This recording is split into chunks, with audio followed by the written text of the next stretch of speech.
Parte na ng pagiging mabuting kaibigan ang tulungan ng best friend mo sa mga oras na kinailangan kanya. Sila na kasi ang mga taong itinuturing nating pangalawang pamilya kahit na hindi natin sila kadugo.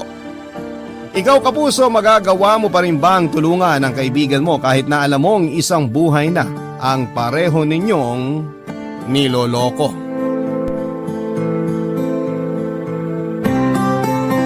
Dear Papa Dudut, magandang araw po sa inyo. Ismael na lamang po ang itawag nyo sa akin.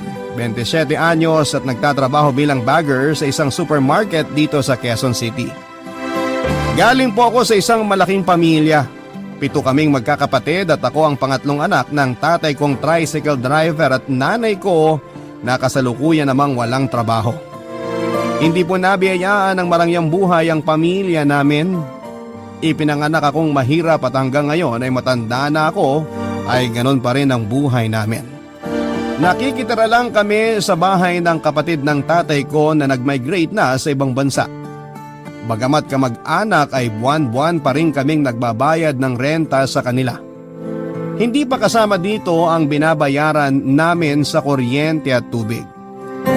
Sa kabila ng kahirapan ay may mga pagkakataon pa rin namang nakakaranas din ako ng mga bagay na minsan ay mga mayayaman lang ang may afford. Dahil ito sa kaibigan at kababata kong si Ken. Bata pa lamang kami matalik ko ng kaibigan si Ken, Papa Dudut. Kumpara sa amin ay mayaman ang pamilya nila. Uniko iho siya, sima ng tatay, samantalang may sarili namang restaurant ng pamilya nila na pinamamahalaan ng kanyang nanay. Sa kabila ng magkasalungat na estado namin sa buhay ay mabilis kami noong naging magkaibigan ni Ismael. Magkatabi lang kasi ang bahay namin, Papa Dudut. Dahil only child ay lagi noong nangangabilang bakod si Ken para makipaglaro sa akin. Tapat na kaibigan kong ituring ko si Ken at kaya kong magpakatotoo tuwing kasama ko siya. At hindi ko na kailangang magpakitang tao pa.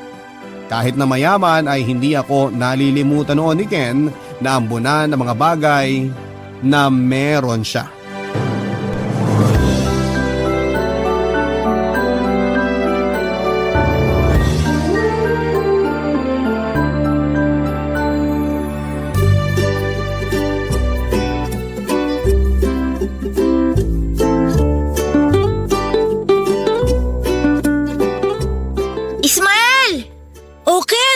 Tagal mo naman eh. Kanina pa kaya kita hinihintay.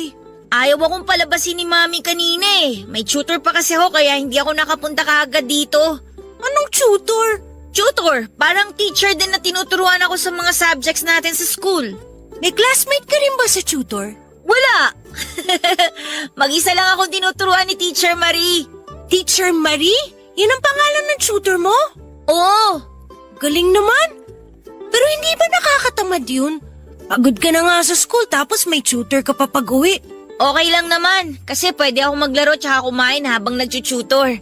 Tsaka binibigyan naman ako ni Mami ng pera pagkatapos eh. Talaga? Mag-aaral ka lang tapos may pera ka na? Oo, tsaka yung tutor ko na ang gumagawa ng assignment ko. Pero wag mong sasabihin sa school ah. Ibig bang sabihin yan? Tapos mo na assignment natin? Pakopya naman ako. Sige ba? Pero bago niyan, tikman muna natin to. Tcharan! Ano yan? Chocolate! Dumating na kasi yung padalang box ni Daddy. Talaga? Eh di madami kayong chocolate sa bahay nyo ngayon. Oo, marami. 3 box kaya pinadala ni Daddy. O heto, tikman mo to oh. Nakakain ka na ba ng ganitong chocolate? Hindi pa eh. Wala namang kaming kamag-anak sa ibang bansa. Masarap ba yan? Oo, masarap yan. Tikman mo. Yan lagi ko pinapabili kay Daddy kasi favorite ko yan eh. May peanuts yan sa loob. Masarap nga! Ngayon lang ako nakatigam ng ganito kasarap na chocolate. Siguro mahal to. Mahal talaga yan. Galing abroad eh. Ang swerte mo naman. Araw-araw ka makakakain ng chocolate. Hindi lang chocolate padala ni Daddy. Madami rin binili si Daddy na laruan. May robot, may remote control car, tsaka basketball. Kaso hindi pa pinabubuksan ni Mami yung isang box eh. Bukas na lang daw kasi pagod siya sa trabaho. May bago ka na namang laruan? Ang sarap talaga maging mayaman, no? Huwag kang mag-alala. Meron ka ring laruan dun sa package namin. Sinabihan ko kasi si Daddy na ibili ka rin para pareho tayong may malaro. Talaga? Salamat, Ken! Ibang klase ka talagang kaibigan. Ang swerte-swerte ko talaga na nakilala kita. Paano na lang kung hindi kami lumipat dito? Eh di wala kang best friend. Oo nga eh. Naalala mo pa nung una kayong lumipat dito? Oo naman, hinabol ako ng aso nyo. Tapos tinawanan mo lang ako nun. Nakakatawa kasing itsura mo nun. Daig mo pa ang hinahabol ng tikbalang sa sobrang takot mo. Simula nun, kailangan pa kitang tawagin para makadaan ako sa harap ng bahay nyo. Kasi lagi akong tinatawlan ng aso nyo eh. Tapos lagi na tayong sabay pumasok nun hanggang sa naging magkaibigan na tayo. Mabuti na lang, kasi kung hindi tayo nagkakilala, wala akong makakalaro sa bahay. Ang hirap kaya ng walang kapatid. Mabuti ka nga, wala kang kapatid eh. Ako, sobrang dami namin. Laging agawan sa pagkain, laging agawan kung saan matutulog. Puro away kami. Ikaw, solo mo lahat. Kaya nga inggit na inggit ako sa'yo eh. Sana only child na lang din ako. Solo ko nga lahat, malungkot naman. Kaya nga kung wala akong magawa sa bahay, lagi akong tumatambay dun sa bahay nyo. Mabuti nga yun, may nakakalaro ako ng maayos. Sa bahay, ayaw ako kalaro ng mga kuya ko, tapos yung mga mas bata sa akin, puro babae naman. Gusto mo pumunta sa bahay? Buksan natin yung mga bagong laruan ko. Pwede ba? Sige, tara! Papadudot, pagsapit po namin ng high school ay sa private na nag-aral si Ken samantalang ako ay nagpatuloy naman sa pag-aaral sa public school. Sa kabila nito ay nanatili pa rin kami papadudot, ang tao ay nagbabago habang tumatanda. Kung dati ay para kaming kambal tuko ni Ken na hindi mapaghiwalay, noong nagbinata kami ay unti-unting nagkaroon ng spasyo ang pagkakaibigan namin. Hindi na kami tulad ng dati pero ang mahalaga sa akin ay kaibigan pa rin naman ang turingan namin sa isa't isa. Dahil kay Ken ay nakakilala ako ng mga bagong kaibigan dahil palagi niya ako noong isinasama sa mga lakad nila. Ang problema nga lang, hirap akong makasabay sa kanila noon dahil pare-pareho silang mayayaman. Tuwing kumakain sila sa fast food, ako lang ang walang pambili. Pagkatapos maglaro ng basketball, naka-soft drinks sila samantalang ako ay ice water lang ang iniinom. Hindi naman nila ako pinababayaan, papadudot. Palagi nila akong nililibre dahil naiintindihan naman nila ang sitwasyon namin na mahirap lamang. Pero kapalit ng panlilibre nila sa akin ay parabang ako na ang naging runner ng barkada. Ako ang palaging inuutusang bumili ng pagkain, magpark ng motor, magsundo ng ibang tao at iba pa.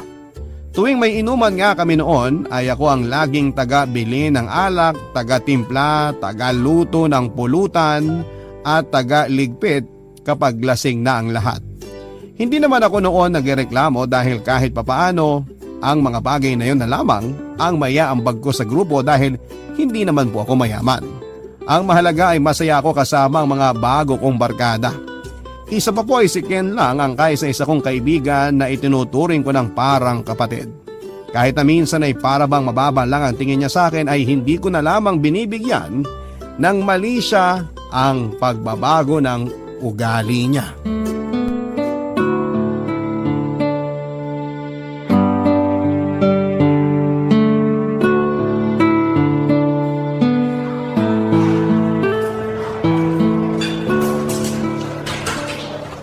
Sarap talaga kumain pagkatapos uminom, no? Oh, anong ginagawa mo? Di ka kakain? Di ka pa ba sawa dyan sa chicken at french fries? Lagi ka na lang kumakain ng fast food. Kailangan mong kumain pagkatapos uminom para di ka magka-hangover kinabukasan. Pero bilib din ako sa'yo ha. Kahit ang lakas mo lumamon, hindi ka pa rin tumataba. Partida, puro inom ka pa. Nasa genes na namin yan. Wala talagang mataba sa pamilya namin kahit makalimang extra rice pa kami. Mabuti nga ikaw eh. Payat kahit na madami kinakain. Ako, payat kasi walang makain. Kaya nga kainin mo na yung in-order ko para sa'yo. Hindi ako sanay kumain pag nakainom eh. Tsaka madami na ako nakain kanina bago tayo nagsimula. Maiba tayo. Mabuti naman pinayagan ka ng girlfriend mo na mag-inom. Nitong mga nakaraang araw, halos gabi-gabi tayo umiinom ah. Okay na ba sa kanya na lumalabas ka tuwing gabi? Hindi. Kaya nga hindi ako nagpaalam kasi hindi naman niya ako papayagan eh. Ibig mong sabihin, Wala siyang alam na nasa labas ka ngayon at galing sa inuman? Oo, wala. Hindi ko pa siya nire-replyan hanggang ngayon. Nakapatay yung data ko para hindi niya ako matawagan. Ibang klase ka rin ha? Mas mahal mo talaga ang alak kaysa sa girlfriend mo. At least ang alak, hindi marunong magalit. Yung girlfriend ko, lahat na lang bawal. Kapag may ginawa ako, away agad. Daig pa niya asawa kung pagbawalan niya ako eh. Bakit? Sino ba siya? Girlfriend lang naman siya. Ikaw naman. Iniisip ko lang naman ng tao. Kasi baka kung ano nang nangyari sa'yo. Overprotective na ang tawag dun. Sa sobrang pagka-overprotective niya, OA na siya. Nakakasakal na. Ganun talaga kung mahal ka ng tao. Hindi rin. Kapag mahal ka ng isang tao, hahayaan ka niya na mag-enjoy. Hindi yung pagbabawalan ka para maging miserable ang buhay mo. Ang gusto yata niya mangyari, magkulong ako sa bahay. Ano ako, preso? Ano ba kasing nagustuhan mo doon at hanggang ngayon, di mo pa siya maiwan-iwan? Wala naman talaga ako nagustuhan dun eh. Nagandahan lang ako sa kanya kaya ako siya niligawan. Kaso sobrang obsessive pala niya. Lahat ng galaw ko kailangan alam niya. Kulang na lang maglagay ako ng CCTV sa ulo ko para mapanood niya lahat ng ginagawa ko. Di hiwalayan mo na siya kung ayaw mo na sa kanya. Hihiwalayan ko na talaga siya. Inaantay ko lang na sagutin ako nung kausap ko ngayon sa Facebook. Ha? May kausap ka ng iba? Oo, 3 weeks na rin kami nag-uusap. Kapag ito sinagot ako, hihiwalayan ko na talaga yung girlfriend ko. Idol! Ikaw na talaga. Paturo naman paano maging isang Ken. Nasa diskarte lang yan. Dakilang playboy ka talaga. Biruin mo, hindi pa kayo naghihiwalay ng girlfriend mo, may nakaredy ng papalit? Parang magpapalit lang ng gulong ng motor ah. Ganun lang dapat. Habang bata pa tayo, enjoyin lang natin ang buhay. Hanggat malakas pa tayo, tikim lang ng tikim. Sus! Ikaw lang makakagawa niyan kasi may itsura ka. Ako, hanggang sa panaginip ko na lang mangyayari na magkaka-girlfriend ako. Yaan mo, irereto kita minsan sa mga kakilala ko. Wag na. Magsasayang ka lang ng oras. Wala namang babaeng magkakamali magkagusto sa akin eh. Ayusin mo kasi yung sarili mo paminsan-minsan. Di ka kasi marunong dumigay. Anong hindi marunong? Lalapit pa nga lang ako. Lumalayo na yung mga chicks eh. Ay, nga pala. Ikaw na muna mag-uwi ng motor ko. Ha? Bakit ako mag-uwi? Sabihin mo sa girlfriend ko, ikaw na muna mag-aatid at sundo sa kanya. Sabihin mo na lang na hindi ako pinayagan ni mami mag-drive kasi grounded ako. Bakit naman? Ayoko muna makita yung girlfriend ko. Siguradong mainit na naman ulo nun sa akin kasi di ko binabasa mga message niya.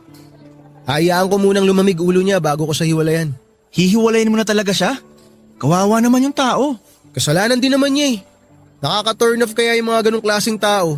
Yung controlling, hindi ako puppet na kailangan niyang kontrolin. Basta tayo dyan. O sige, ako na muna maghahatid sundo sa kanya. Basta ba habang nasa akin motor mo, pwede ko rin gamitin kahit saan ha? Ikaw bahala.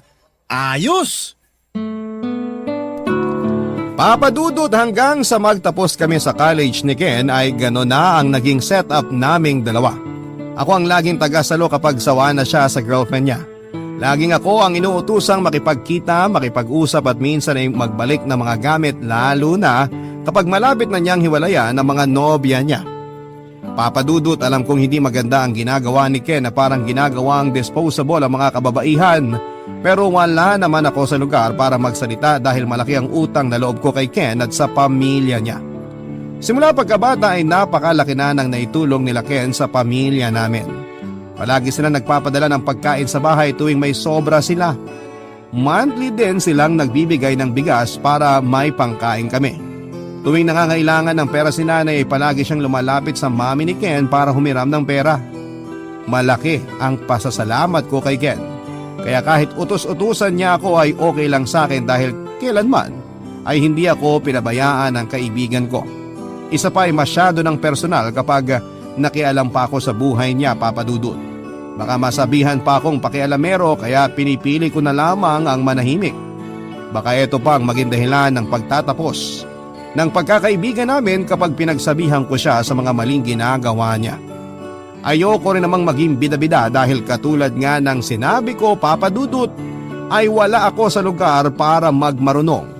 Pero Papadudot, masusubok ang pagkakaibigan naming dalawa ni Ken nang isang babae ang dumating sa buhay naming dalawa, Papadudot. Barangay Love Stories. Barangay Love Stories. Papadudot, hindi naman talaga may kakailang gwapo si Ken. Matangkad siya, makinis ang balat, maporma at talaga namang alagang mayaman. Kaya hindi na ako nagtataka kung bakit sa edad na 22 years old lang ay hindi na mabilang sa daliri ang mga naging girlfriend niya. Sa katunayan ay nagkaroon nga siya ng girlfriend na modelo. Isang karanasang karaniwang pinapangarap lang ng mga kalalakihan pero noong nagsawa siya sa babae ay agad din niya itong hiniwalayan. Kabaligtaran naman ako ni Ken, Papa Dudut. Kung si Ken ay tila ba nasa kanya na ang lahat, sa akin po ay ni isang magandang katangian ay walang napunta. Tuwing nagtatabi kami ay para kaming kapitgatas. Maganda naman kasi ang lahi nila Ken. Nagmana sa lolo nitong half Chinese. Ako naman bukod sa walang panggastos para maging presentable, ay palagi rin akong babad noon sa initan. Kaya tostado na ang balat ko sa araw. Dati po kasi akong nagpapasada ng tricycle kapag hindi kayang bumiyahe ng tatay ko. Hindi naman po sa dinadown ko ang sarili ko, Papa Dudut, sadyang wala lang talaga akong kakayahan at kayamanan para alagaan ang panlabas na anyo ko. Kaya sa huli tinanggap ko na lamang na pagdating sa papugian ay wala silang maaasahan sa akin. Parang ang milagro na lamang kung may magkakagusto man sa aking babae.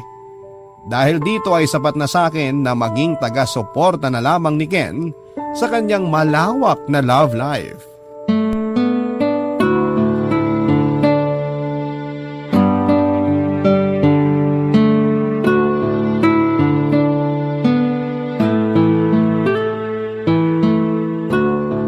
Bro, tinan mo to. Ano yan? Bagong chicks na naman? Mismo, di ba? Ganda ba? Ayos yan bro ah. Maganda. Ganyan mga tipo kong babae. Saan mo siya nakilala? Bagong empleyado sa office namin yan. Quality, no? Mas maganda to kaysa sa ex mo na model. Huwag mong sabihing pinopormahan mo yan ha. Ako pa. Alam mo naman, nalapitin ako ng magaganda. Yan tayo eh. Hanggang ngayon wala pa rin pinagbago. Chick boy pa rin. Di ka pa nasanay? Nasanay na ako. Inaantay ko na lang kung kailan ka magbabago. You mean kung kailan ako magseseryoso? Tingnan natin kung okay itong si Ara. Ara ba pangalan niya? Nax! Pangalan pa lang sexy na. Baka sakaling sa kanya na ako magseryoso, malay natin. Tapos kung kailan ka magsiseryoso, saka naman siya manloloko sa'yo no? Nakakatawa yun kung sakali. Malabong mangyari yan. Ako? Lolokohin? Malakas kaya pang amoy ko sa mga manloloko. Eh di amoy na amoy mo sarili mo. It takes one to know one, sabi nga nila, di ba? Ano namang plano mo sa Ara na yan? Popormahan mo talaga? Kapag yung nililigawan ko hindi pa ako sinagot this week, lilipat na ako dito kay Ara. Sa totoo lang, bagay naman kayo. Pareho kayong yayamanin tingnan. Parehong expensive. Walang expensive sa akin, dude. Kung type kita, period. Pero once na ma-turn off ako sa'yo, ayawan na. Hindi ka talaga nawawalan ng babae, no? Para kang cellphone. Yung tipong kaka-release lang ng bagong model, pero tinatrabaho na yung susunod. Tulad nga ng sabi ko, ganyan ang buhay, dapat ine-enjoy lang. Hindi ka ba takot na makarma? Bakit naman ako makakarma? Hindi naman ako nag-cheat ah. Alam mo yan, never kong pinagsabay ang dalawang babae. Tsaka hindi ko naman kailangan mag-cheat kung madali lang naman humanap ng iba. Iba talaga pag gwapo, no? Gwapo na, mayaman pa. Siguro hanggang pagtanda mo, hindi ka pa rin mauubusan ng babae. Hindi ko naman plano maging ganito hanggang pagtanda ko eh. Siyempre darating din yung araw na kailangan ko na magseryoso sa buhay. Ikasal, bumuo ng pamilya at magkaroon ng anak. Darating din tayo dyan pero hindi pa ngayon. Ikaw ba? Kailan mo naman plano magka-girlfriend? Never pa kitang nakitang nagka-chick simula nung natuli ka. Wala eh. Malas tayo sa pag-ibig eh. Malas o baka naman may girlfriend ka na ayaw mo lang ipakilala sa akin? Bakit ko naman gagawin yun? Kung ako nagka-jowa, ipapangalandakan ko yan sa buong mundo. Kaso, wala talaga nagkakagusto sa akin eh. Lahat naman tayo may nakalaang tao para sa atin eh. Magantay ka lang. Panigurado darating din yung babaeng tatanggapin ka ng buo. Nakakaingit ka nga eh. Hawak mo love life mo. Daig mo pa yung multiple choice na lagi may options. Ganon talaga siguro kapag pinagpala. Sana maranasan ko rin yan balang araw. Mangarap ka lang boy. Wala namang bayad yun eh. Pero huwag ka nang gumaya sa akin. Once na may babaeng magkagusto sa'yo, piliin mo na agad. Huwag ka na maghanap ng options. Baka mamaya wala pang matira sa'yo. Yun eh kung may magkakagusto sa akin. Meron yan. Magtiwala ka lang sa sarili mo. Sa mga sumunod na linggo ay nabalitaan ko na lamang na magkasintahan na pala sina Ken at Mia Papadudut. Hindi na po ako nagtaka dahil daig pa ni Ken ang mga diploma sa panliligaw. Wala po akong nakitang babae na humindi sa kanya. Magaling siyang magmanipula, kaya naman madali lang siyang magpaikot ng mga tao. Sa kabilang banda ay nakaramdam ako ng kaunting awa kay Mia dahil puso niya ang magiging bagong laruan ni Ken. Maganda si Mia Papadudut. Sa lahat ng naging girlfriend ni Ken ay sa kanya ako pinaka nagandahan. Pasok na pasok kasi siya sa mga tipo ko ng babae. Matangkad, balingkinita ng katawan, mahaba ang buhok at malinis manamit. Elegante siyang tignan, nangungusap ang mga mata kahit na hindi nakangiti.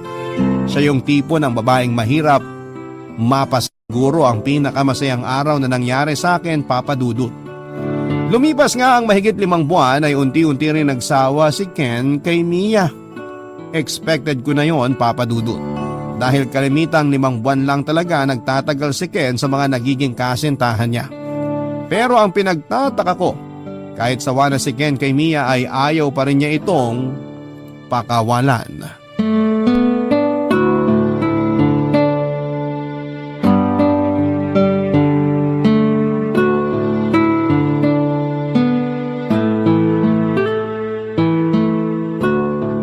Pass na muna ako. Magdadrive pa ako mamaya. Ikaw na muna syumat, Ken. Takti naman to. Oh, anong problema? Chill ka lang. Mahal-mahal lang cellphone mo tapos ibabato mo lang. Nakakasira ng mood yang si Aray. Bakit? Anong meron kay Ara? Nag-away ba kayo? Lagi na lang ganito eh.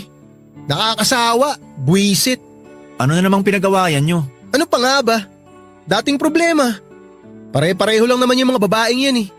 Gusto lagi may update. Gusto maagang umuwi. Gusto wag masyadong uminom. Hindi lang nakapag-reply agad, aawayin ka na. Gusto ka lang siguro niyang kumustahin. Ano pang silbi na pinayagan niya ako lumabas kung kada oras kailangan ko mag-update? Kulang na lang pati bilang ng shot ko sabihin ko pa sa kanya eh. Intindihin mo na lang. Wala akong oras para umintindi sa mga ganyang bagay. Siya yung dapat umintindi sa akin. Ginusto niya ako eh. Dapat panindigan niya. Alam mo sa totoo lang, nagtataka na talaga ako eh. Bakit ba kasi ang mga babaeng yan gustong-gusto nilang baguhin yung mga boyfriend nila? Ano bang meron? Di ko masasagot yan. Di naman ako babae eh. Oh, bad trip talaga oh. Oh, ayan. Tinatawagan ka na ata. Hayaan mo siya. Gusto mo ako na lang sumagot sa tawag ni Ara? Ha? Bakit mo naman sasagutin? Ikaw ba boyfriend niya? Wala akong masamang intensyon. Nakakaawa lang kasi. Isipin mo na lang, baka hindi yan makatulog sa pag-aalala sa'yo. Lalo na nag-aaway pa naman kayo. Kailan ka pa naging concerned sa love life ko? Para hindi ka na naaabala. Kapag kinausap ko siya at na-explain ko ng maayos kung anong meron, baka tantanan ka na niya. Eh di, wala nang problema. Mukhang magandang idea yan ah. May naisip na ako. Ganito na lang. Oh, kunin mo tong phone ko. Ikaw na muna humawak niyan. Bakit? Pumapayag ka na nakausapin ko siya? Oo, pumapayag na ako. Kakausapin mo siya. Pero hindi sa tawag. Kakausapin mo siya sa chat. Sa chat? Oo. Magpapanggap ka na ako ikaw. Ang dating, ako yung kausap niya. Ikaw na muna mag-entertain sa kanya. Pero wag na wag mong sasabihin na ikaw ang kausap niya, Ismael ah. Hindi ba parang niloloko lang natin siya? Wag mo na isipin yun. Ang mahalaga, hindi niya na ako kukulitin. Ikaw na muna proxy ko. Sagutin mo yung mga tanong niya, ikaw mag-update sa kanya habang nandito tayo. Bula-bulahin mo lang, sabihan mo ng kung ano-ano. Ikaw na bahala. Eh, paano kung mabuking tayo? Hindi tayo mabubuking unless ilaglag mo ako. Hindi mo naman gagawin yun, di ba? Siyempre hindi. Sa tagal na nating magkaibigan, kailan ba kita nilaglag? Yan, mabuti yan. Dapat alam mo kung kanino loyalty mo. Sige na, kausapin mo na siya. Sigurado ka ha? Paano kung may mapag-usapan kami tapos bigla niyang itanong sa'yo sa personal? Walang huli to, babasahin ko rin naman yung mga chat nyo pagkatapos eh. Kaya huwag kang magtatangkang magsabi ng kung ano-ano kay Ara. Malalaman ko rin lahat yun. Isipin mo kung paano ako magsalita. Kung paano ako sumagot. Huwag bobo ang reply ah. Tsaka ayusin mo spelling mo. Bawas pogi points kung hindi marunong mag-type ng maayos ang lalaki. Dapat pogi typings parati ah. Sige. Ako na bahala. Kaya ko na to. Oh, problem solved. O sige na, shot na ulit tayo. Papadudod simula ng gabing yon tuwing wala sa mood si Ken at kapag tinatamad siyang kausapin ng girlfriend niya, ay ako na lagi ang inuutusan nitong kumausap kay Mia. Halos isang buwan din itong tumagal at sa katunayan nga ay pinagkatiwala na mismo sa akin ni Ken ang password ng mga social media accounts niya para lamang makapag-reply kaagad ako kay Mia tuwing humihingi ito ng update o tuwing nangungumusta siya sa nobyo niya. Nung una hindi talaga ako pabor sa ginagawa namin ni Ken dahil alam kong pareho namin niloloko si Mia ng mga panahon na yon. Pero kalaunan ay na-enjoy ko na rin ang ginagawa ko. Masaya po kasing kausap si Mia at para kaming nagkwekwentuhan na hindi ko inakalang ikakarelate namin dalawa kahit na magkalayo ang agwat ng estado namin sa buhay. Paminsan-minsan ay nag-open din siya sa akin ng mga problema niya at lagi akong to the rescue na nagbibigay ng advice sa kanya. Nang mga panahong yon ay hindi na ako nagpapanggap bilang si Ken. Ang mga lumalabas na sa mga chat ko noon ay nanggagaling na mismo sa puso ko.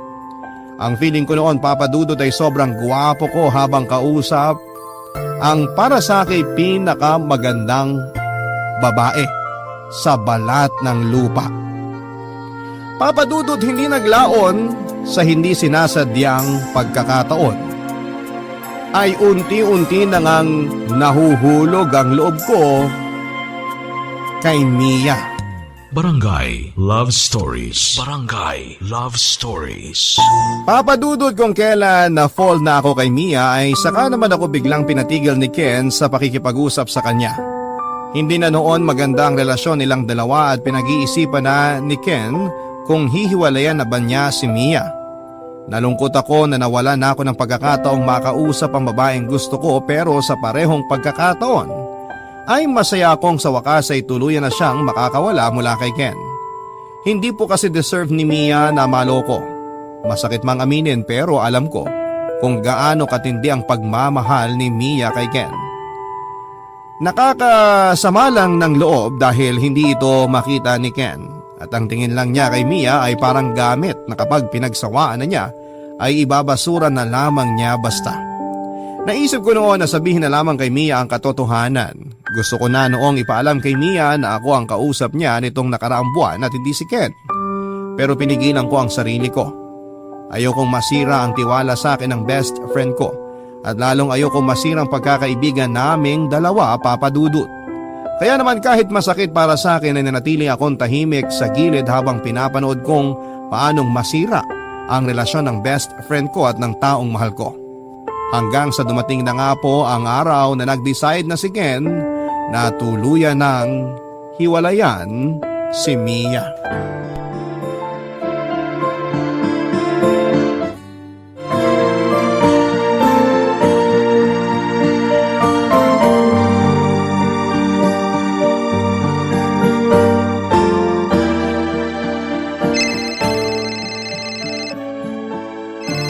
Pang-5 beses na yung tawag ni Ara. Wala ka ba talagang planong sagutin yan? Huwag mo na lang pansinin, hayaan mo na lang siyang tumawag ng tumawag hanggang sa magsawa siya. Hulaan ko. Nag-away na naman kayo, no? Hindi kami nag-aaway. Hindi ko lang talaga siya pinapansin. Bakit naman? Para siyang bata eh. Daming gusto sa buhay. Kung makapag-demand, akala mo asawa ko na. Girlfriend ko lang naman siya. Binata pa ako pero daig ko na yung may asawa. Bawat galaw kailangan may pahintulot niya. Ayoko nang ganun. Hindi ko pa nakikita sarili ko sa ganung sitwasyon. Gusto ko pang enjoy ng buhay ko kasi panigurado kapag nag-asawa na ako, wala na akong ibang gagawin kundi magtrabaho na magtrabaho para sa pamilya ko. Kaya habang kaya ko pa, sinusulit ko yung oras ko. Hindi pa ba sapat yung dami ng naging girlfriend mo? Bahala ka. Baka maubuso ka ng babae dyan. Hindi naman ako mawawala ng babae. Daming babae dyan. Tsaka hindi ko naman nakikita yung si Ara na wife material. Baka mamaya kapag pinakasalan ko siya, maaga akong mamatay dahil sa konsumisyon. Bakit di mo pa gawin ngayon? Gawin ang alin? Hiwalayan siya para matapos na. Humahanap lang ako ng tiyempo. Wala pa ako sa mood gumawa ng kadramahan ngayon eh. Ayoko masira araw ko. Pinapahaba mo lang yung paghihirap ng tao eh. Tapusin mo na lang ngayon para wala ng problema. Bakit ba mas marunong ka pa sa akin? Ikaw pa talaga mag-uutos sa akin? Eh hindi mo pa nga nararanasan magkaroon ng girlfriend sa buong buhay mo? Naawa lang kasi ako kay Ara. Naawa o baka naman may gusto ka na sa kanya? Ano? Bakit mo naman nasabi yan? Si Ara? Magkakagusto ako sa kanya? Hindi ah. Masyado naman yata mataas pangarap ko kapag nagkagusto pa ako sa kanya. Wala ako sa level niya. Masyado siyang mataas. Kapag pinangarap kong isang katulad niya, para ko lang sinusukit yung buwan. In short, mahirap siyang abutin. Nagtanong lang naman ako, dami mo nang sinabi. Maganda naman talaga si Are. Kaya hindi na ako magtataka kung magkagusto ka man sa kanya. Wala nga akong gusto sa kanya. Wala talaga. Ako pa lolokohin mo. Nabasa ko lahat ng messages mo sa kanya nung nagpapanggap ka pang ako. Kung hindi in love ibig sabihin ng mga chat na yon, ewan ko na lang. Maniwala ka sa akin bro. Hindi talaga. Ayoko namang sirain yung bro code ng barkada. Alam ko namang bawal jowain ng ex ng isa't isa. Kaya hindi ko magagawa sa inyo ang bagay na yun. Oh, chill ka lang. Wala namang problema sa akin kahit ligawan mo pa si Are. Malay mo, siya na pala yung hinihintay mong babae sa buhay mo. Malabo na mangyari yan. Ikaw talaga? Hindi lang babae pinapaasa mo. Pati ako na kaibigan mo, papaasahin mo rin? Huwag mo na akong bigyan ng pantasya na hindi magkakatotoo. Masyado kasing mababa tingin mo sa sarili mo eh. Ano nang nangyari sa Love is Blind? Di ba nga sabi nila wala sa panlabas na anyo yan, kundi sa laman mismo ng puso mo. Sus! Sa mga pelikula lang nangyayari yan. Sino babae naman ang hahanap ng pangit? Yung naghahanap ng true love. Yung totoong lalaki na magmamahal sa kanila at hindi sasaktan ng puso nila. Yun ang gusto ng mga babae, seryoso sa pag-ibig. Hindi pogi ang hanap nila, kundi yung lalaki na magmamahal sa kanila ng totoo. At sa'yo pa talaga nang galing yan? Maniwala ka sa akin, dude. Marami ng experience ng best friend mo. Kala mo naman totoo. Bahala ka nga dyan. Gagawin mo pa akong hopeless romantic eh. Concerned lang din ako sa'yo. Baka tumanda kang binata, sige ka. Bahala ka. Parang tanga.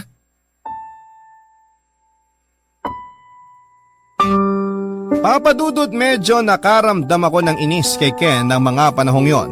Naiinis ako sa kanya dahil pinaglaruan lang niya ang feelings ni Mia. Para bang habang tumatagal ay lalong lumalaki ang ulo ni Ken at masyado nang mataas ang tingin nito sa sarili niya dahil lamang marami ng babae ang nakolekta niya. Ang masaklap sa kabila ng pagiging playboy niya ay marami pa ring babaeng nagkakandara pa sa kanya. Pagkalipas ng ilang linggo ay tuluyan na ngang naghiwalay sina Ken at Mia. Alam ko kung gaano nasaktan si Mia sa nangyaring hiwalayan dahil saksi ako kung gaano niya kamahal ang kaibigan ko. Sa mga usapan pa lang namin ay makikita na kung gaano kalaki ang ibinigay na pagmamahal ni Mia kay Ken. Sa katunayan nga ay planado na nito ang future nilang dalawa ni Ken. Yun nga lang ay wala pala sa future ang utak ni Ken kundi nasa kasalukuyan pa lamang. Gusto ko mang i-comfort noon si Mia ay lagi naman akong inuunahan ng takot at kaba. Ayoko kasing magmukhang naghahabol sa kalat ng ibang tao. Isa pa ay gusto kong patunayan kay Ken na wala akong gusto kay Mia kahit na ang totoo ay nahulog na ang loob ko sa kanya. Sinikap kong lumayo sa problema nilang dalawa, Papa Dudut, pero nang minsang mapadaan ako sa lugar nila Mia ay naglakas loob akong kumustahin siya. Kinapalang ko na rin ang mukha ko, Papa Dudut, at nagtapat ako sa kanya ng totoo kong nararamdaman.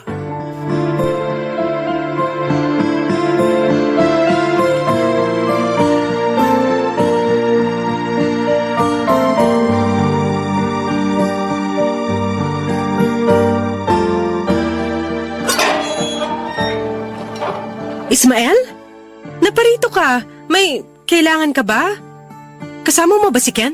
Hindi. Hindi ko kasama si Ken ngayon. Ako lang mag-isa. Anong meron? Anong ginagawa mo rito sa amin? Napadaan lang ako dito sa lugar nyo.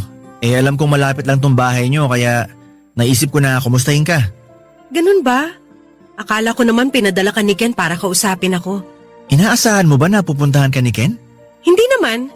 Nagulat lang ako nung nakita kita rito. Lagi kasi kayo magkasama ng taong yan eh.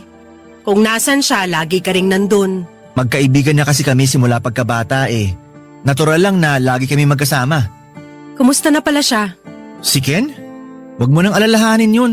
Lagi namang nasa mabuti ang kalagayan nun eh. Tsaka, may bago na siyang girlfriend. Hindi na ako magugulat dyan. Parang nagpapalit lang siya ng damit kung magpalit ng girlfriend eh.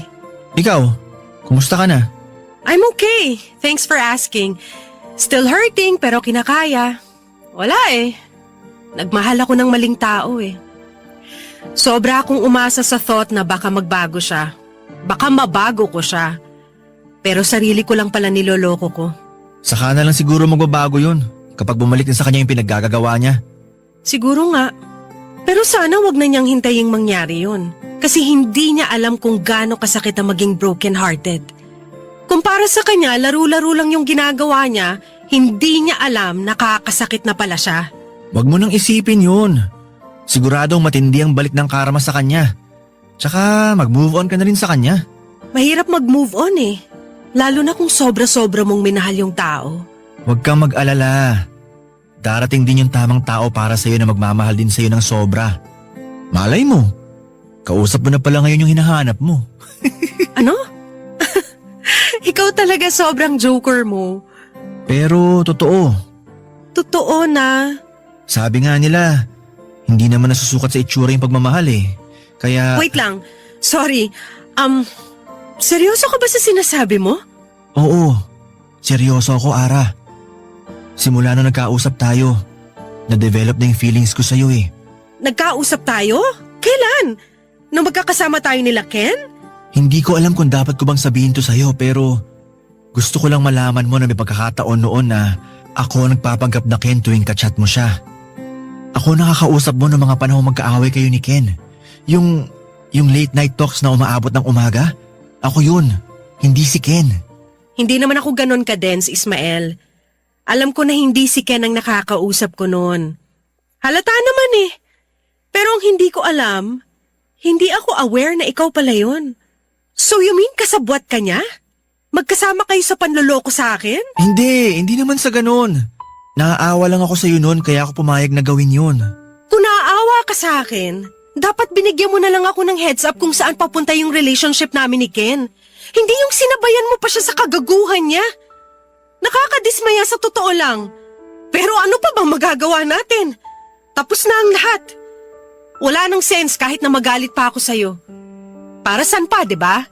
Sorry, hindi ko na-realize na sobrang mali na pala yung ginagawa namin noon. Mukhang mali nga talaga ako ron. Pero na-enjoy ko na kasi yung mga kwentuhan natin eh. Kaya tinuloy ko na. Sorry din pero hindi ko maibibigay sa'yo yung gusto mong mangyari. Pwede tayong maging friends pero not more than that. Isa pa, I don't date guys who are friends with my exes. I'm sorry, Ismael. Wala yun. Sa totoo lang inaasahan ko na to. Pero at least nasabi ko na yung totoong nararamdaman ko. Hindi nga lang maganda yung kinalabasan pero ayos na yun. Mabait ka namang tao eh. Hindi ko lang alam kung bakit nagtsatsaga ka maging kaibigan ng isang tulad ni Ken. Hindi mo deserve na maging sidekick lang ng taong hindi marunong rumespeto sa feelings ng iba. Hindi ko naman pinakikialaman yung friendship nyo ha. Alam kong malalim ng pinagsamahan yung dalawa pero hindi mo ba naisip na baka he's keeping you close para lang ma-validate yung pagiging narcissist niya? Sorry hindi ko naman kayo pinag-aaway pero something to think about. Hindi naman siguro ganun si Ken. May itinatago rin naman bait yun kahit papano.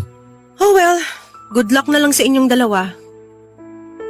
Kung wala ka nang tatanungin, medyo busy kasi ako ngayon eh. Baka may lakad ka pa. Pwede ka nang mauna. Sige, mauna na ako. Pasensya na sa abala.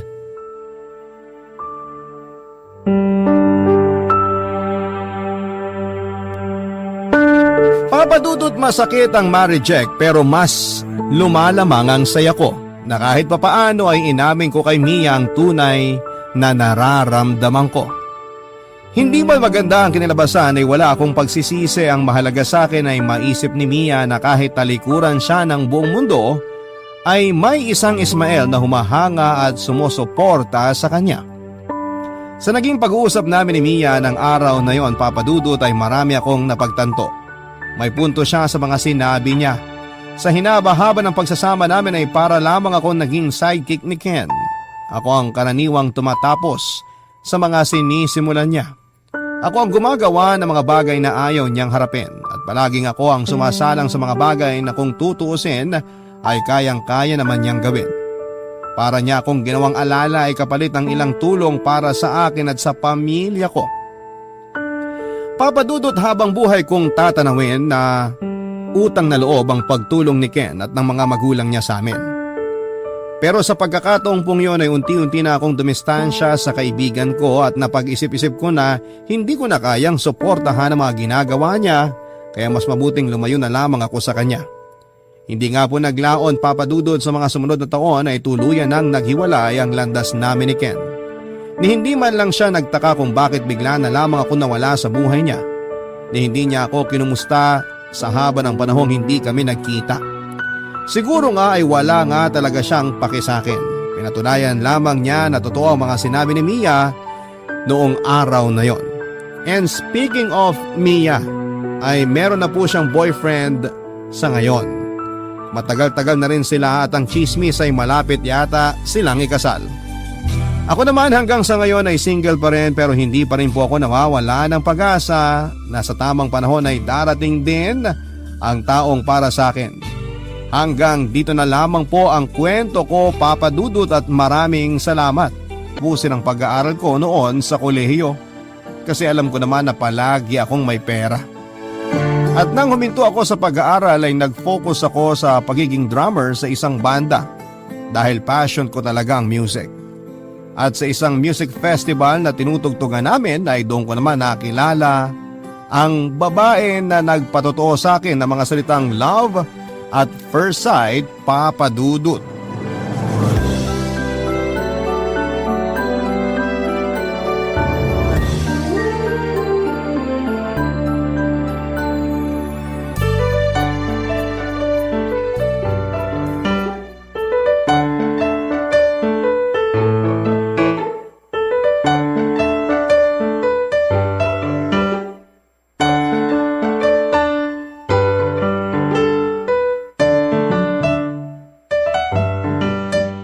Uy, Aldrin, nandiyan ka lang pala.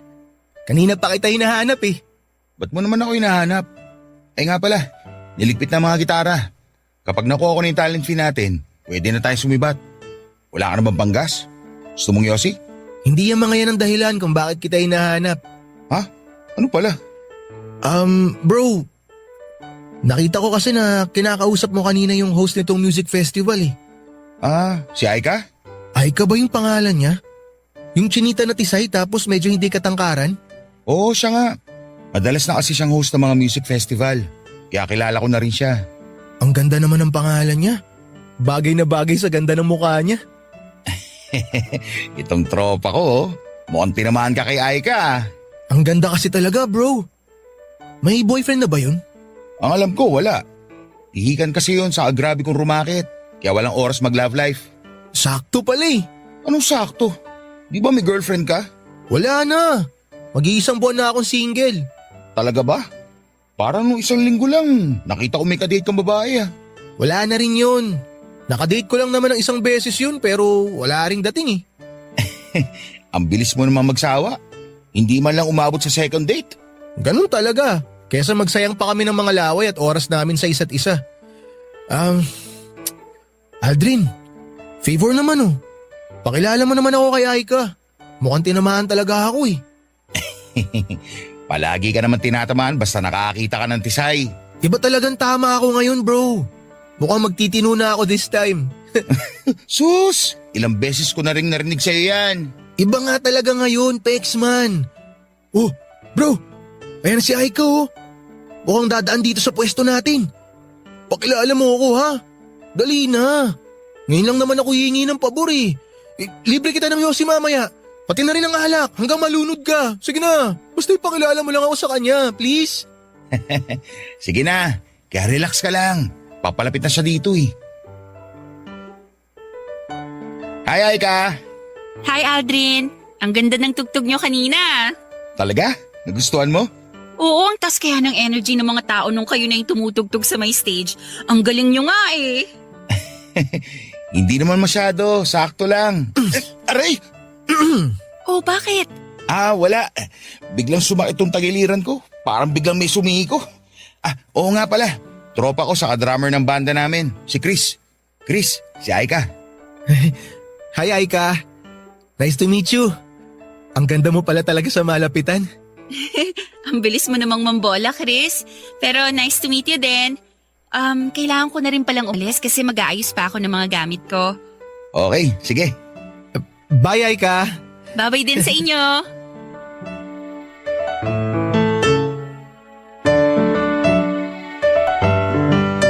Papa Dudut, bago tumugtog ang banda namin ng gabi na yon sa isang music festival ay nakuha kaagad ng event host na si Aika ang atensyon ko. Sobrang ganda niya kasi ng mga oras na yon. Hindi makapal ang makeup niya, nakalugay lang ang mahabang buhok niya at ang sexy rin ng suot niyang dress na bumagay sa katawan niya. Siguro ang pinaka gusto kong parte ng mukha niya ay yung mga mata niya na ngumingiti kasabay ng mga labi niya. Kaya nga hindi ko hinayaan na matapos ang gabi na yon na hindi ko ulit siya nakakausap. Nang tapos na ang event at nakita ko siya na nag-aayos ng mga gamit niya ay nilapitan ko siya kaagad at tinanong ko kung gusto niyang sumabay sa akin pauwi dahil dala ko ang motor ko. Nalaman ko kasi na sa Batangas lang din siya umuuwi kaya pwede ko siyang ihatid sa kanila. Pero sinabi niya na may pupuntahan pa raw siyang racket kasama ang isang kaibigan niya. Akala ko pa ay dahilan niya lamang yon kasi hindi niya ako type. Pero bago kasi siya umalis sa harap ko ay sinabi niya na i-add ko raw siya sa Facebook at doon kami mag-usap muli. Binigay niya sa akin ang buong pangalan niya at iniwanan ako ng napakatamis ng ngiti. Bago ako sumakay ng motor ko para umuwi ay yon nga ang ginawa ko, Papa Dudut. Hinanap ko ang pangalan niya sa Facebook at in-add ko kaagad. At nang makauwi ako sa bahay, aaminin ko na kinilig ako nang makita kong inaccept na ni Aika ang friend request ko. Doon nga kami patuloy na nag-usap mula sa chat, tawagan at video call. Hanggang sa yayain ko na siya na mag-date kami, Papa Dudut.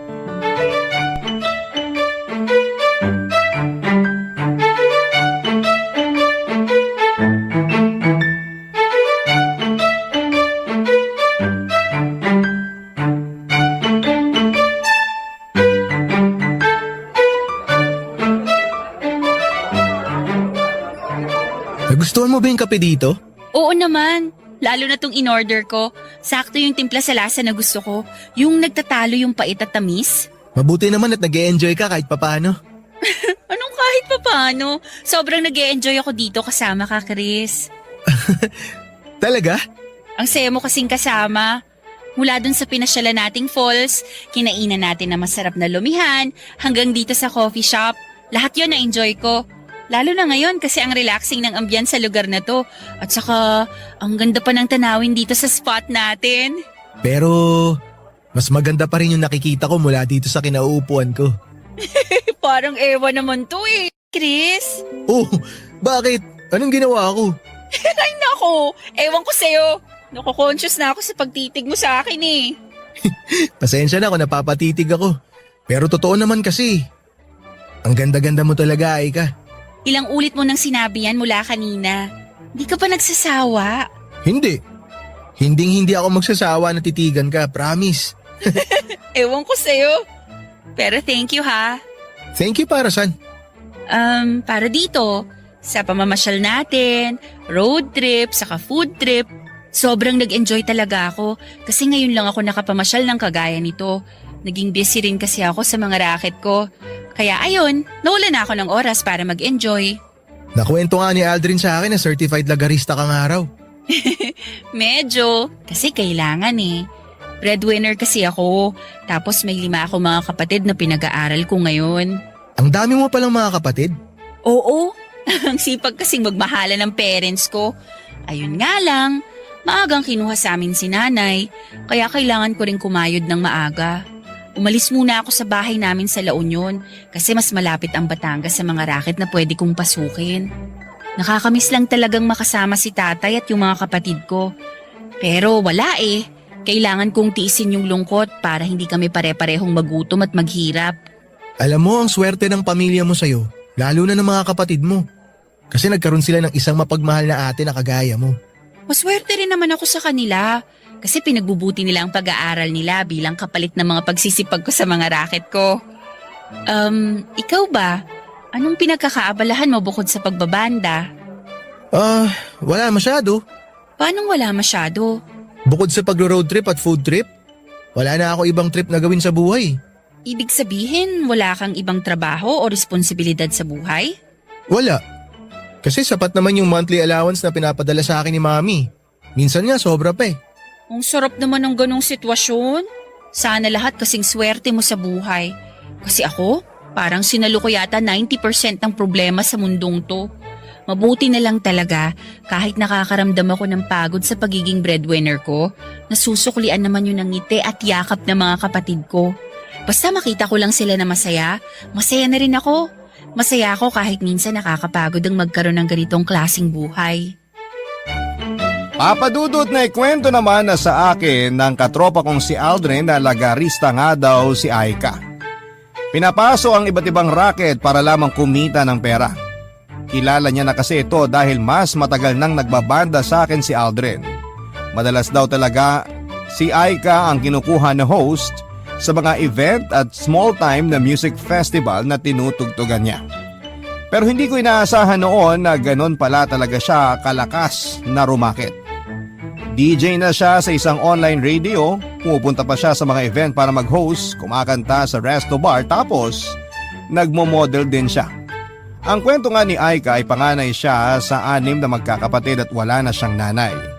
Ang tatay naman niya ay nagkaroon ng sakit sa bato at kailangan na i-dialysis ng 2 beses sa isang linggo. Kaya naman nagdesisyon siya na huminto na sa pag-aaral at maagang magtrabaho para na rin sa pamilya nila. Medyo na-guilty ako sa part na pangarap ni Aika na makapagtapos ng pag-aaral, pero mas pinili niyang isantabi muna ang pangarap na yon. Nagsakripisyo siya para sa mga kapatid niya samantalang ako ay may choice ako na mag-aral, pero mas pinili ko na huminto dahil lamang sa tinatamad ako. Papadudot doon ko naisip na hindi talaga patas ang mundo dahil palaging merong nakakaangat at merong ding lumulubog kahit pa pilit silang nagsusumikap na makaahon sa buhay, papadudot. Barangay Love Stories. Barangay Love Stories. Papadudot na sundan pa mga date namin ni Aika at marami kaming mga bagay na napagkukwentuhan sa tuwing magkasama kaming dalawa. At para patunayan ko kay Aika na seryoso ako sa kanya ay nagpakilala ako sa tatay niya bilang manliligaw niya, papadudot.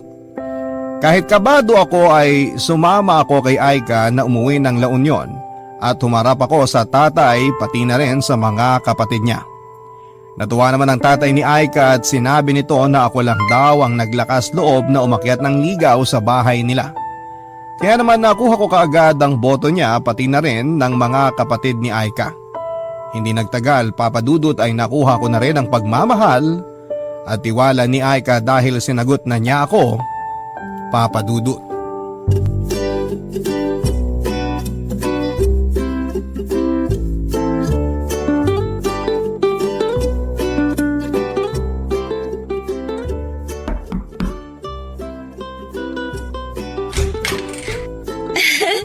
Ikaw pala yan, Chris. Kala ko naman poging jowa ko nang kumakatok dito sa pinto ng apartment namin ni Aika. Poging jowa pala ng beshi ko. Hello, Nika. Hello din sa'yo, Chris. Halika, pasok ka. Salamat. Upo ka muna dyan sa sofa. Okay, sige. Thank you. Nagme-makeup lang si Aika pero palabas na rin yun ng kwarto. May gusto ka bang inumin o kainin habang naghihintay sa kanya? Wala naman. Busog pa ako. Huwag ka na mag-abala. Salamat, Nika. Tikman. Baka may gusto kang tikman habang wala pa dito yung beshi ko. Aha? Alam mo na, bagong putahe. Kasi naman, nakakasawa din yung paulit-ulit mo nang kinakain, di ba? Hindi naman ako mabilis magsawa, lalo na kapag paborito ko yung putahe. Pero alam mo minsan, kailangan mo rin tumikim ng dessert para maiba lang. Sige ka, ikaw rin. Baka maaga ka maumay sa beshi ko. Hoy, Nika! Ano yung naririnig ko na pinaghaharot mo na naman yung boyfriend ko? Oy, hindi Masyado ka namang malisyosa. Pinapayuhan ko lang na next time magdala siya ng pagkain kasi nauumay na ako sa mga cup noodles natin dito sa apartment, no? Kahit parang iba yung narinig ko bago ako lumabas ng kwarto? Oo nga, ano ka ba? Yun talaga yung sinabi ko. Tsaka hindi ko kaya type yung boyfriend mo.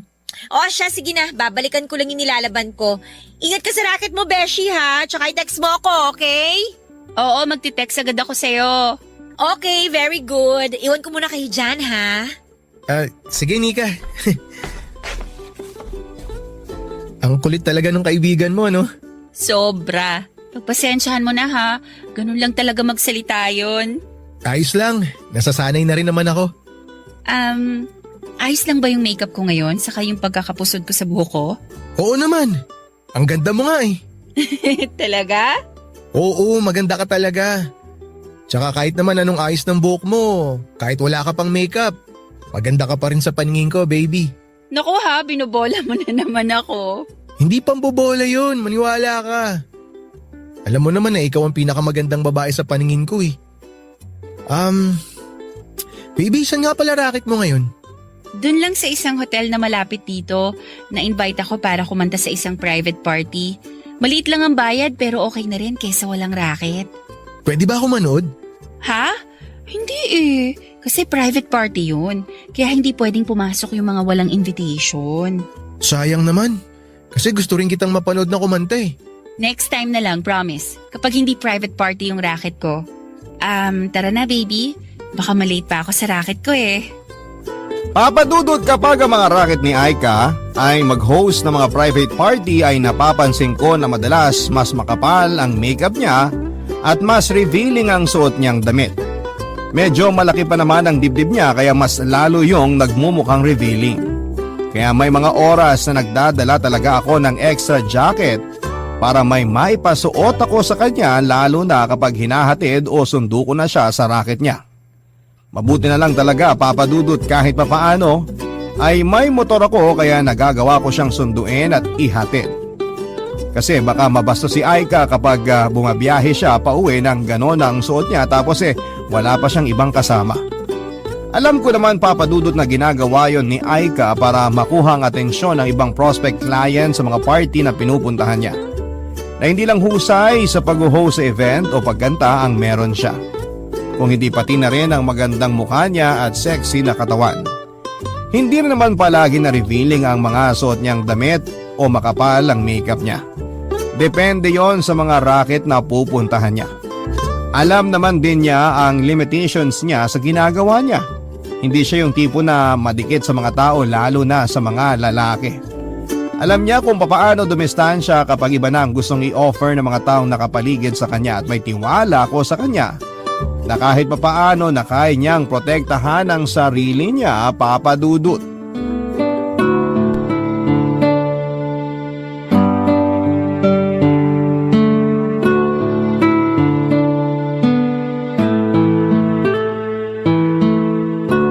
Hi baby! Malapit na ako sa studio, ikaw, nasaan ka na? Nandito na rin kami ni Nika sa resto bar kung saan ako kakanta ngayon. Oh, akala ko mag-host ka ng event ngayon. Hindi na tuloy eh. Mabuti na nga lang may binigay na racket si Nika kaya hindi masasayang ang makeup ko ngayon. Saang resto bar yan, baby? Ha? Ang sabi ko, saang resto bar ka kakanta? Para sunduin na kita pagkatapos ng gig ng banda namin. Naku, hindi na. Out of the way kasi sa'yo yung racket ko ngayon eh. Okay lang sa akin, wala akong ibang lakad ngayon. Hindi ka abala. Ayokong makaabala sa'yo at sa banda nyo, baby.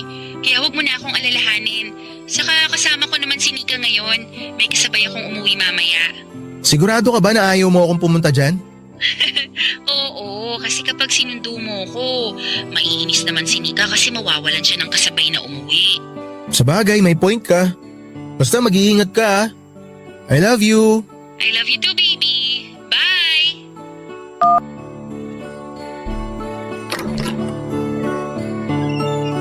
Mabuti naman at dumating ka na, Chris.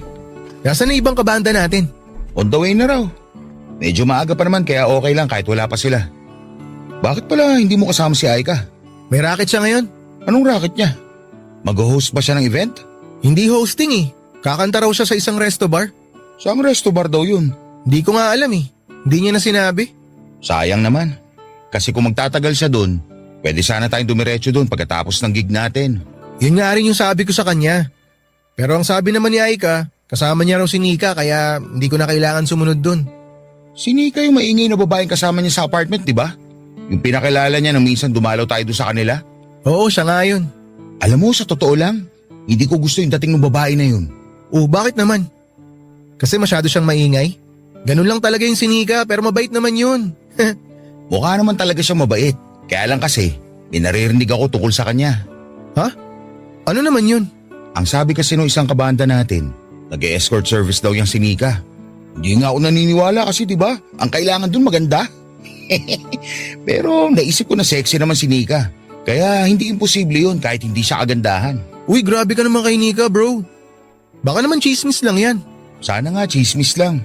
Kasi kung hindi, baka mamaya ibang racket na pala yung binibigay niya sa girlfriend mo. Kaya bantay-bantayan mo rin si Aika ha. Bago pa lang ang relasyon niyo. Kaya sigurado ako na marami ka pang hindi alam tungkol sa kanya. Papadudod, si Nika ang madalas na nakakasama ni Aika sa mga racket niya.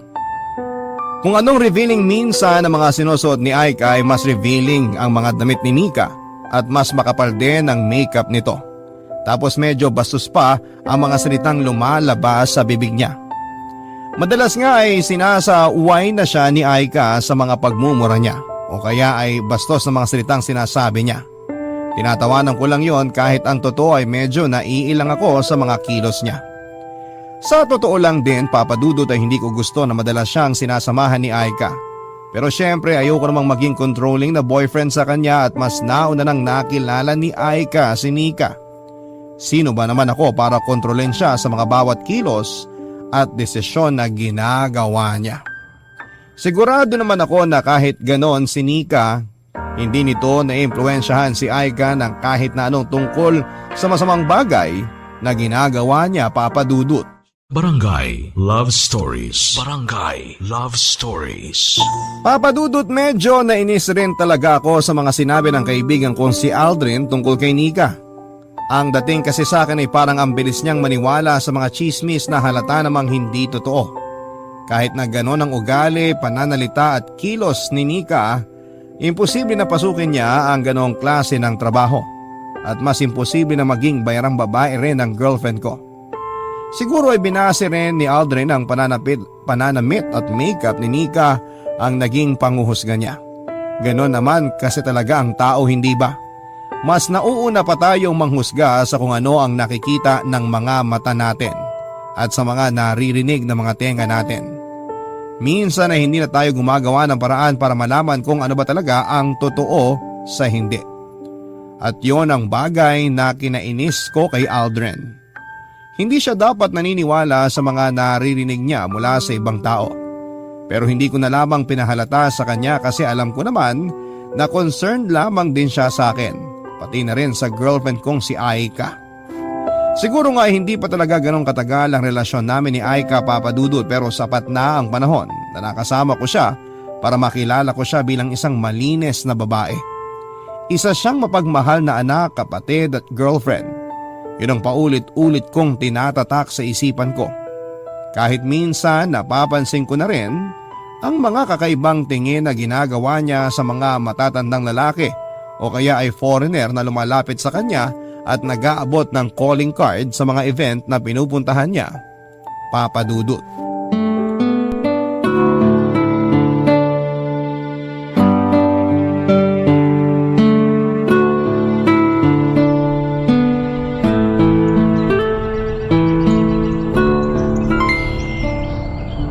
Baby, upo muna tayo sa may banda doon. Napapagod na rin kasi ako maglakad-lakad eh. Sige, sakto kasi mapuno nga sa pwesto na yun.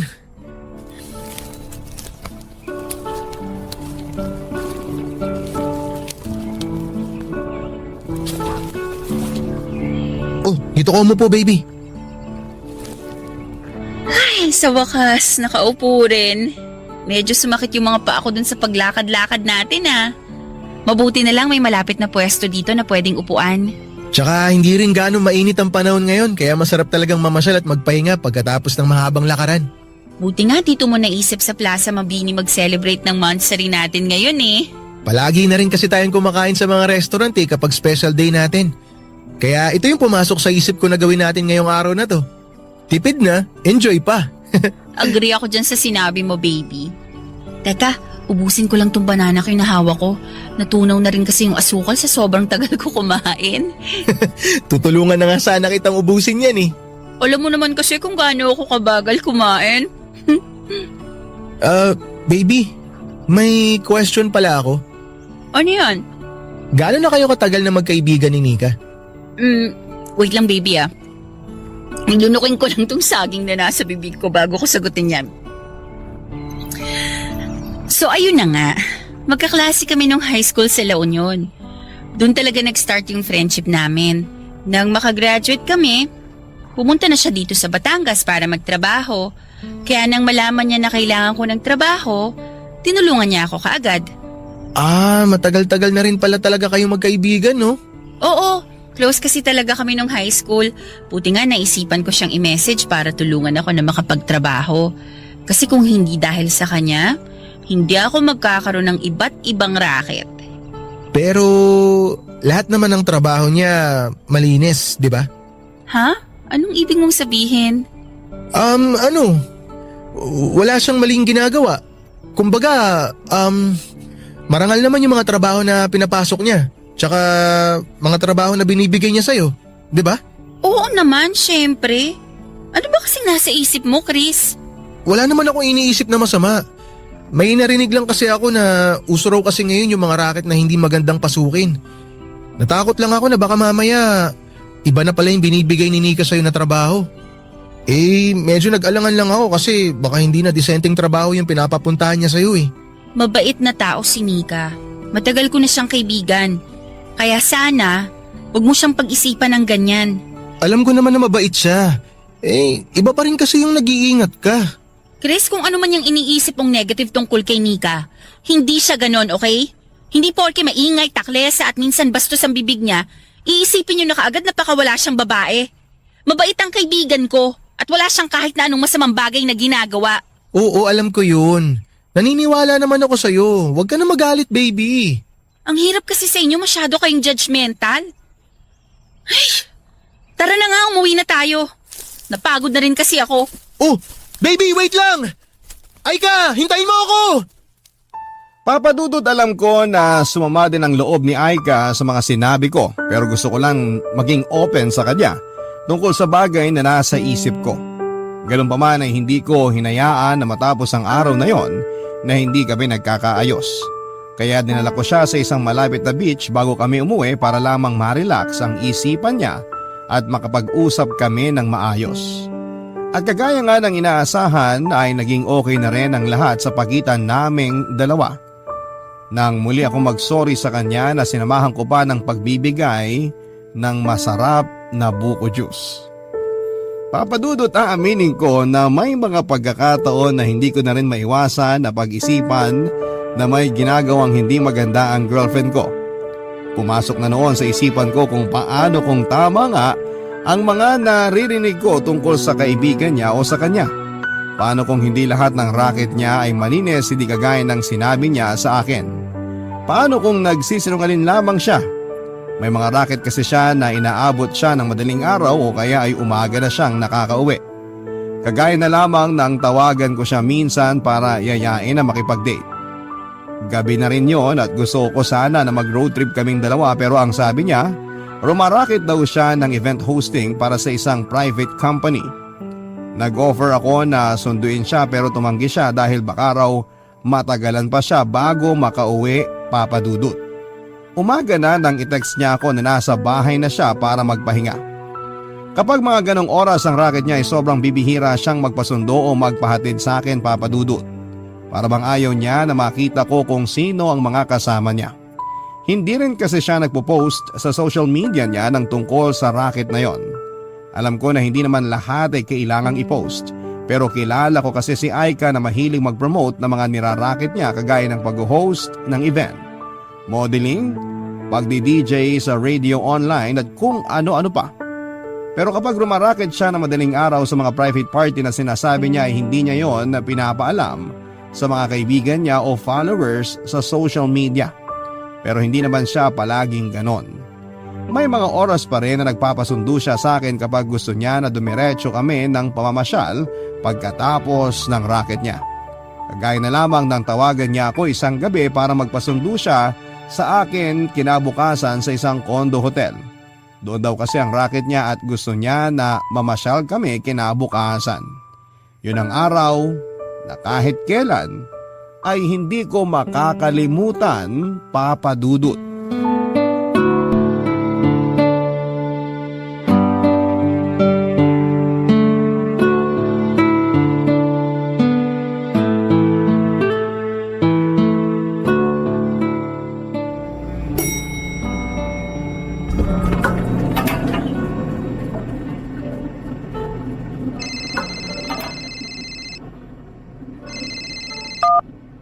Hello? Hello pare, nasan ka? Nandito ako sa condo hotel, susunduin si Aika. Anong ginagawa mo dyan? Tumawag kasi sa akin si Aika kagabi. Nagpapasundo siya sa akin dito. Nag-host daw kasi siya ng isang private party na ginanap sa isa sa mga room dito eh. Kaya lang, hindi naman siya nagre-reply mula kaninang umaga. Alam mo ba kung nasang room number siya? Sa kabuti, pinapasok ka dyan. Hindi naman mahigpit yung receptionist sa lobby kanina kaya pinakyat na ako dito. Tapos sakto, na-text na rin sa akin ni Aika yung room number kaya pupuntahan ko na siya. Didiretso na ako dun sa kwarto. Dapat nga sa lobby lang ako maghihintay kagaya ng billing niya kaya lang hindi siya nagre-reply sa mga text ko eh.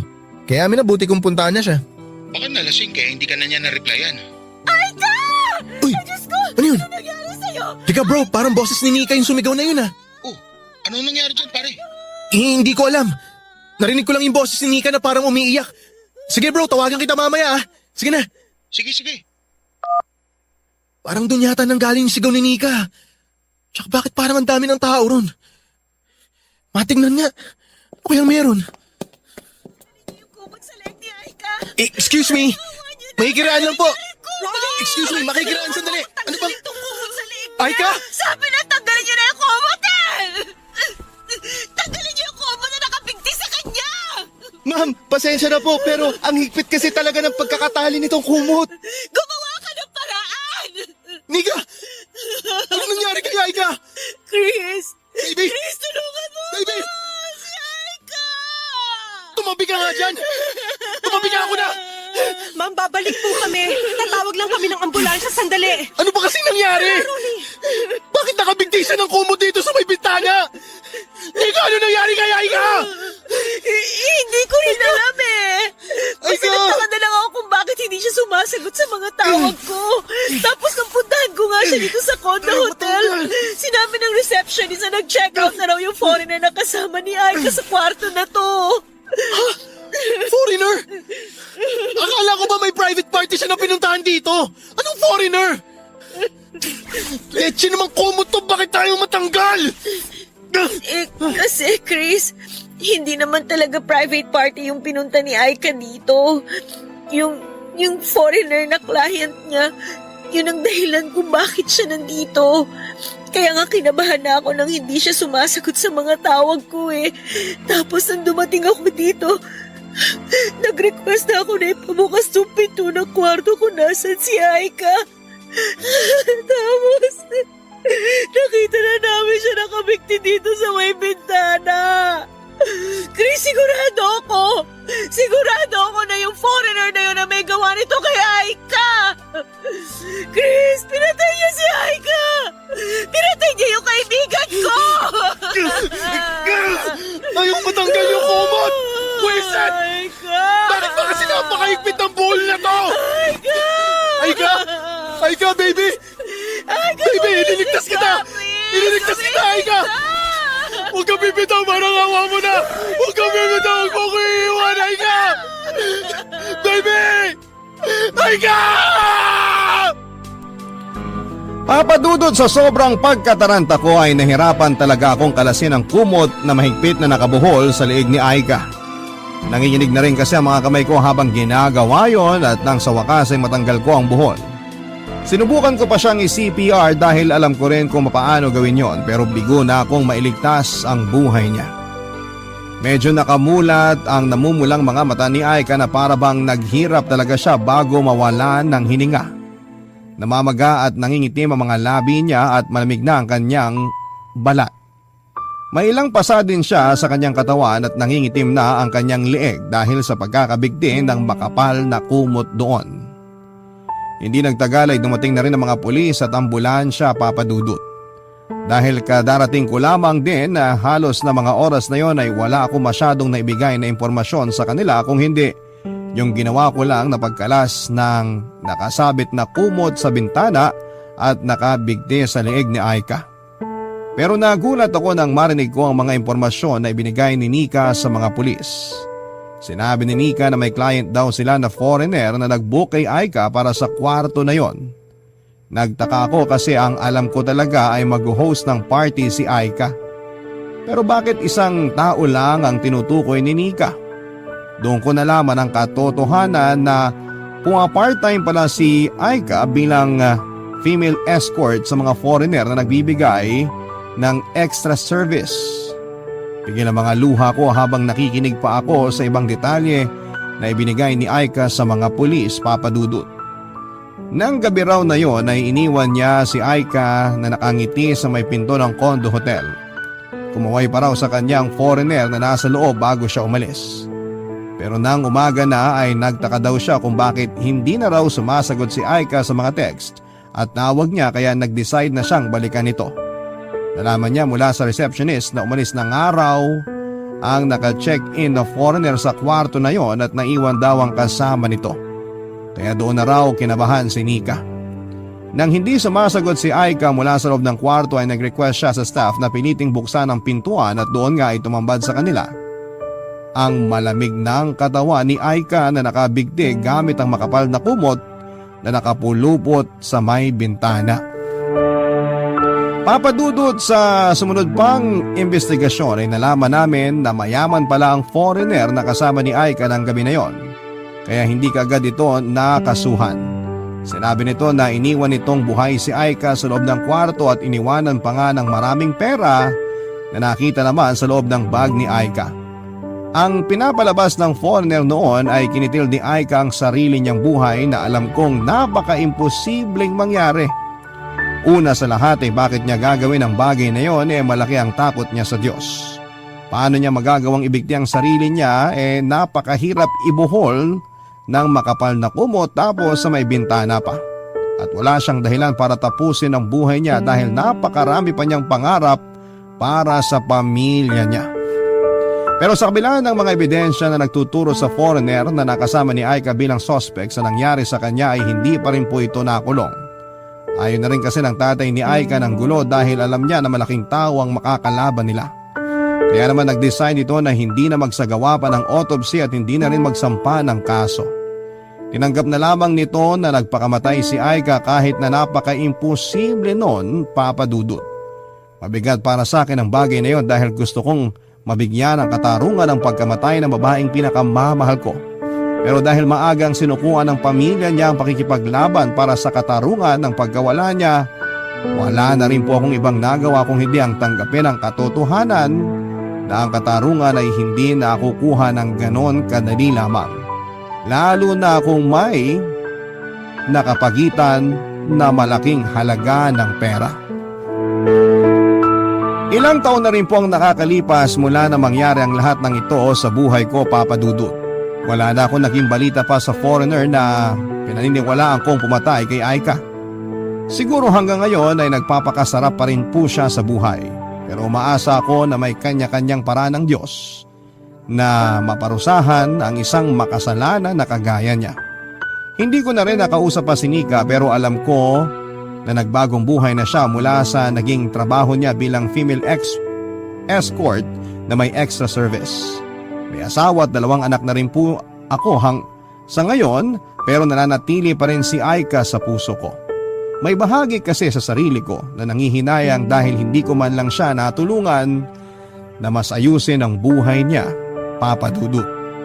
Kung nalaman ko lamang ang tungkol sa kanyang racket, sana'y nasubukan ko na maging daan para magkaroon siya ng bagong buhay kasama ko. Maraming salamat, Papa Dudut, sa pagbibigay ng oras na mabasa ang sulat kong ito.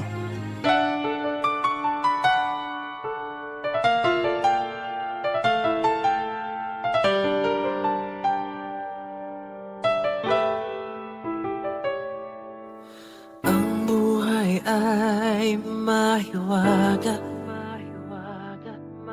laging may lungkot at saya. Sa Papa Dudut Stories, laging may karamay ka.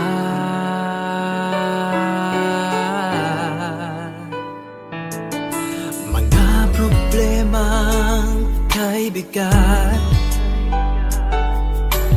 dito ay pakikinggan ka. Sa Papa Dudut Stories, kami ay iyong kasama. Dito sa Papa Dudut Stories, ikaw ay hindi nag-iisa.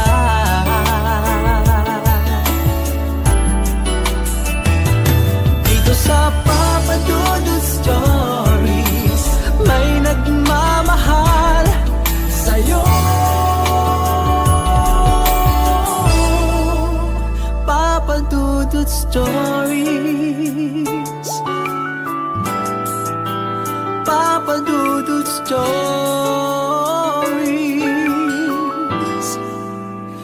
Papa Dudut Stories.